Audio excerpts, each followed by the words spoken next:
গৃহবধূকে ধর্ষণের পর খুনের চেষ্টা, ফাঁকা মাঠ থেকে আশঙ্কাজনক অবস্থায় উদ্ধার করে গ্রামবাসীরা। ঘটনায় চাঞ্চল্য। সরস্বতী পুজোর দিনেই সরস্বতীকে ধর্ষণ করে খুনের চেষ্টা। ঘটনাটি ঘটেছে দক্ষিণ চব্বিশ পরগনার জয়নগরে। রবিবার সকালে যখন বাগদেবীর আরাধনার প্রস্তুতি চলছে, ঠিক সেই সময় গ্রামবাসীরা ফাঁকা মাঠের মধ্যে এক মহিলার গোঙানির আর্তনাদ শুনতে পায়। জয়নগর থানার জাঙ্গালিয়া গ্রামের ফাঁকা মাঠে গিয়ে স্তম্ভিত হয়ে যান গ্রামবাসীরা। এক গৃহবধূ ঠিকভাবে কথা বলতে পারছে না, জামা কাপড়ে কাদার দাগ, অসহায়ভাবে গোঙাচ্ছিল, গলায় ওড়না জড়ানো। খবর দেওয়া হয় জয়নগর থানার পুলিশকে। জয়নগর থানার পুলিশ গৃহবধূকে উদ্ধার করে প্রথমে পদ্মেরহাট গ্রামীণ হাসপাতালে নিয়ে যায়। সেখানে গৃহবধূর অবস্থা আশঙ্কাজনক হওয়ায় চিকিৎসকরা তাকে বারুইপুর মহকুমা হাসপাতালে রেফার করে। বারুইপুর মহকুমা হাসপাতালে নিয়ে আসলে গৃহবধূ সাংবাদিকদের জানান তাকে সাব্বির নামের এক ব্যক্তি ধর্ষণ করে গলায় ওড়নার ফাঁস দিয়ে খুনের চেষ্টা করেছে। গৃহবধূর বাড়ি মগরাহাটে। তিনি বিবাহিত।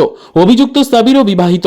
গৃহবধূর অভিযোগ, তাকে অপহরণ করে নিয়ে আসে সাবির। তারপর নির্জন ফাঁকা মাঠে নিয়ে গিয়ে ধর্ষণ করে গলায় ওড়নার ফাঁস দিয়ে খুনের চেষ্টা করে।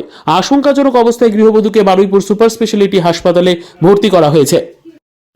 আমি যখন জিজ্ঞাসা করলাম যে তোমরা কোনো খোঁজ খবর করো না, কোথায় গেছে না গেছে, বললো না আমরা জানি হয়তো এখানে এসছে, কিন্তু ওরা এখানে আসার পরে আমাদের গায়ে ওই কথাই বললো যে আমাদের এখানে আসেনি।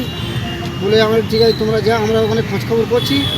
খোঁজখবর করার পরে আজ তো আমরা এই সকালেই ফোন করে শুনলাম যে এরকম থানা থেকে আমাদের পদ্মহাটে মেয়ে নাকি হসপিটালে ভর্তি আছে। কোন থানা থেকে? পদ্মহাটা হসপিটাল। কোন থানা থেকে নিয়ে গেছে? না আমাদের তো পদ্মহাটেই বললো হসপিটালে ভর্তি আছে। আমার পুলিশ খবর দিয়ে বললো। কোন পুলিশ? জয়নগর থানা। জয়নগর না মগরাহাট? জয়নগর, এই পদ্মহাটে। আমাদের মগরাহাট থানা গিয়েছিল। আচ্ছা, গিয়ে খবর দেয়? হ্যাঁ। কি খবর দেয়? খবর দেয় যে আমাদের ওখানে তোমার মেয়ে পদ্মহাট হসপিটালে ভর্তি আছে। কি জানলেন? তারপরে কি জানলেন? তারপর আমরা ওই খবর শুনে আমরা সঙ্গে সঙ্গে পদ্মহাট হসপিটালে আসছিলাম। তা ওখান থেকে আবার ফোন করে বললো আমাদের বারুইপুর থানায় নিয়ে গেছে। বারুইপুর হাসপাতাল? হ্যাঁ, বলে আমরা ডাইরেক্ট হয়ে এখন ওটা নিয়ে আমরা এখানে চলে এসেছি। কি শুনেছেন আপনি? আমরা তো তেমন কিছু শুনিনি স্যার। আচ্ছা, কালকে কোথায় বার হয়েছিল মেয়ে? বললো ভাব বিয়ে বাড়ি যাবো। বিয়ে বাড়ি যাওয়ার নাম করে তো ওখানে কোথায় গেছে আমি তো ঠিক বলতে পারছি না। আর বাড়িতে শ্বশুরবাড়িতে লোকজন তো আমার বাড়িতে এসছে যে আমাদের সঙ্গে বিয়ে বাড়ি আসেনি। আর ওরা এবার এখানে খোঁজ নিয়ে এসেছে, বিয়ে বাড়ি আর যায়নি মানে নিশ্চয়ই তাহলে মনে হয় বাবার মার বাড়িতে হয়েছে। সেটা কটার সময় খোঁজ নিতে হবে? ওই 11:30 মতো হবে। সকালবেলা কখন বাড়ির থেকে বেরিয়েছিল বলেছে? সকালে না, রাত্রিরে বিয়ে বাড়ি গিয়েছিল। আপনাদের সঙ্গে কখন কথা হয়েছিল মেয়ের?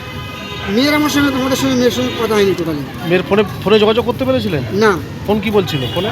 ফোনে কোনো লোকেশন, কোনো যোগাযোগ নেই ফোনে। জামাই ডাইরেক্ট এসে আমাদের খবর দিয়ে গেছে। আপনারা ফোন করেননি মেয়েকে? মেয়ের আমাদের কোনো নাম্বার নেই, তো মেয়ের কাছে কী ফোন করবো বলুন। মেয়ের বিয়ে হয়েছিল কত বছর আগে? মেয়ের বিয়ে হয়েছিল প্রায় 6 বছর আগে।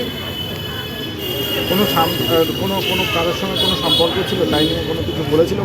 ওই টোটালি ওই ফোন টোন করতো, ওই নিয়ে জামাইয়ের সঙ্গে একটু অশান্তি হতো।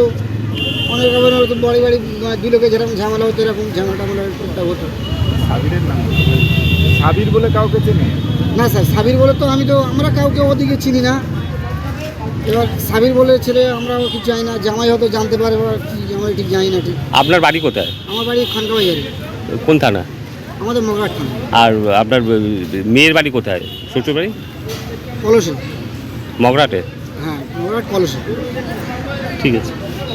আপনার নাম? আমার নাম শাহ জামাল ফকির।